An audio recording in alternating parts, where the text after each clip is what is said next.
এই দুনিয়ার পুরো জীবনটা এটা হচ্ছে লালসাময় একটা জীবন, লোভ, মরিচিকা, মায়াজাল। এই মায়াজালে আমরা আটকে আছি, ফলে মৃত্যুর কথা আমরা ভুলে গিয়েছি। পাগলের মতো ছুটছি, আরো টাকা লাগবে, আরো খ্যাতি লাগবে, আরো যশ লাগবে, আরো দাপট লাগবে। আমার এত টাকা দিয়ে কি হবে? এত সম্পদ দিয়ে কি হবে? এত ব্যস্ততা দিয়ে কি হবে? তোমার স্টপ, থামুন, অনেক হয়েছে। আম্মা থামুন, take a rest, take a breath and think about death. Think that you have to go back to your Lord.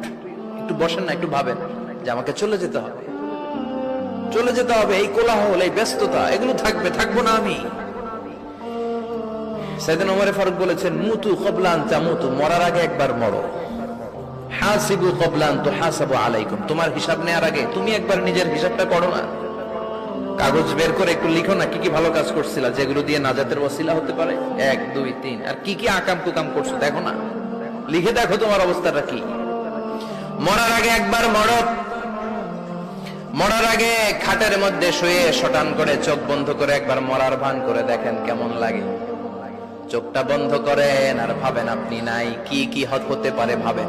আপনার ছেলে মেয়েরা কান্না জুড়ে দিবে, আপনার প্রাণের স্ত্রী বিলাপ শুরু করে দিবে, বন্ধু বান্ধবের চিৎকার আর মাতম, স্থানীয় এলাকার মসজিদে ঘোষণা, অমুক এলাকার নিবাসী অমুক ভাই অমুকের ছেলে অমুক দুনিয়ায় নাই।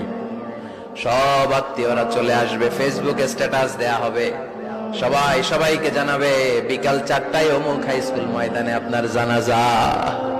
ছুটে আসবে, সবাই ছুটে আসবে আপনাকে শেষ বিদায় দিতে, গুড বাই জানানোর জন্য, আল ওয়াদা, বিদায় জানাতে আসবে সবাই। 4 তাকবীর দিয়ে আপনার জানাজা হবে, অশ্রুসিক্ত জানাজায় আপনার বিদায় হবে। কাঠের খাটিয়ার মধ্যে করে কাঁধে তুলে আপনারে কবরে নেওয়া হবে। আগে থেকে খুঁড়ে রাখা কবরটার মধ্যে আপনারে বিছিয়ে দেয়া হবে। বাঁশের কচি দিয়ে তার উপরে মাটির চাপা দিয়ে সব চলে যাবে। ভাবেন না একবার চোখ বন্ধ করে, this is the circle of